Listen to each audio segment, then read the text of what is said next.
প্রায় এক সপ্তাহ ধরে আমি কোনো ভিডিও দিতে পারছি না। তো কেন, সেটাই এই ভিডিওতে তোমাদের জানাবো।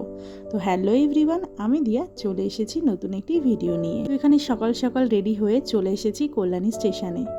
তো এখানে বসে ওয়েট করছি যে কখন ট্রেন আসবে, কিন্তু আমি ট্রেনের জন্য অপেক্ষা করছি না, একজন স্পেশাল মানুষের জন্য অপেক্ষা করছি। ভুল হলো বলা, একজন নয় দুজন স্পেশাল মানুষ। তো ভাইও আমার পেছন পেছন সাইকেল নিয়ে চলে এসেছিল, ভাই একটু নৈহাটি যাওয়ার ছিল।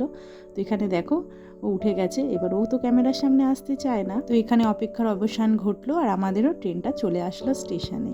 তো দেখো আমার মতো ভাই এখানে অপেক্ষা করছিল কখন আসবে আমাদের স্পেশাল মানুষ। তো নেমে পড়েছে আমাদের স্পেশাল মানুষ। এই দেখো, এই যে একজন, আর আমার ভাইয়ের কোলে রয়েছে এই যে একজন। এই দুজন আমার দাদার ছেলে। তো এটা আমাদের ছোট্ট ঋষি। আমি ওকে জানলা থেকে ডাকছিলাম বলে আমাকে দেখে কিভাবে হেসে আসছিল, কত কিউট না বলো। আর ঋষির দাদা এই হলো ঋদ্ধি, বসে বসে মাংস খাচ্ছিল। দুই ভাই সারা বাড়ি এমনভাবে মাতিয়ে রেখেছে যে আমি ভিডিওগুলো এডিট করার আর সময় পাইনি, ওদের সঙ্গে সময় কাটিয়েছি। তো এখানে দেখো, বড়জন ক্যাম্পা কিনে নিয়ে এসেছে, ওর কাকা ওকে কিনে দিয়েছে, এখন ছোটজনও ক্যাম্পা খাবে বলে বায়না করছে। আর বড়জন এত দুষ্টু, ও ভাইকে দেখে দেখেই ক্যাম্পাটা খাচ্ছে।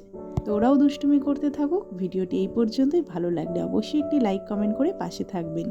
টাটা।